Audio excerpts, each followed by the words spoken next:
Assalamualaikum warahmatullahi wabarakatuh. Perkenalkan, nama saya Sri Mariati dengan NIM D1B1200056. Baik, saya di sini akan menjawab salah satu pertanyaan yang telah diberikan oleh dosen saya dalam mata kuliah Analisis Jaringan Tanaman, Tanah, dan Pupuk.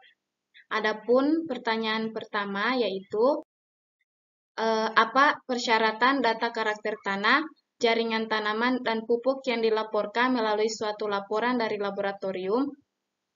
Seperti yang kita ketahui, syarat data karakter tanah, jaringan tanaman, dan pupuk yang dilaporkan melalui suatu laporan dari laboratorium yaitu laporan dari laboratorium harus minimal bias, artinya tidak mengalami banyak error. Adapun pertanyaan kedua yaitu hal-hal apa yang menjadi perhatian serius dalam tahapan penentuan sifat atau konsentrasi analit dalam sampel tanah, jaringan tanaman, dan pupuk. Adapun hal-hal yang menjadi perhatian serius dalam tahapan penentuan sifat atau konsentrasi analit dalam sampel tanah, jaringan tanaman, dan pupuk yaitu yang pertama, koleksi dan penanganan sampel, yang kedua, kontaminasi, dan yang ketiga, penyimpanan atau perlindungan sampel, yang keempat, waktu tunggu sampel, yang kelima, subsampling sampel tanah, dan yang terakhir, batas deteksi.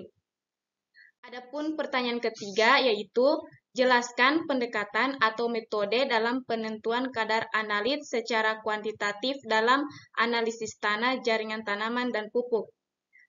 Adapun pendekatan atau metode dalam penentuan kadar analit secara kuantitatif dalam analisis tanah, jaringan tanaman, dan pupuk yaitu yang pertama ada yang disebut dengan grafimetri, yang mana grafimetri itu sendiri yaitu penentuan kuantitatif analit berupa padat atau cair atau ion yang berdasarkan masanya.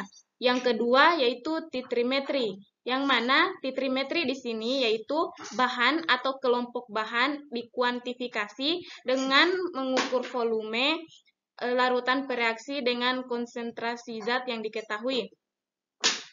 Selanjutnya yang ketiga ada yang disebut dengan kolorimetri, yang mana kolorimetri ini yaitu teknik yang digunakan untuk menentukan konsentrasi analit dengan membandingkan perubahan warna larutan. Selanjutnya spektrofotometri. Seperti yang kita ketahui, spektrofotometri ini yaitu teknik standar dan murah untuk mengukur penyerapan cahaya atau jumlah bahan kimia dalam suatu larutan. Dan yang terakhir yaitu atomic absorption spector ASS, yang mana atomic absorption spector atau ASS ini yaitu mendeteksi unsur-unsur baik dalam sampel cair atau padat melalui penerapan panjang gelombang karakteristik radiasi elektromagnetik dari sumber cahaya. Dan yang terakhir yaitu apa yang saya ketahui atau pahami dari spektrofotometri dan spektrofotometri serapan atom dalam analisis tanah, jaringan tanaman, dan pupuk. Yang saya pahami atau ketahui dari spektrofotometri dan spektrofotometri serapan atom dalam analisis tanah, jaringan tanaman, dan pupuk yaitu spektrofotometri ialah menggunakan berkas cahaya yang melewati sampel dan setiap senyawa dalam larutan menyerap atau mentransmisikan cahaya pada panjang gelombang tertentu. Dan yang disebut dengan spektrofotometri serapan atom ialah memanfaatkan spektrum serapan atom sampel untuk menilai konsentrasi analit tertentu yang berada di dalamnya. Mungkin itu saja yang dapat saya sampaikan dalam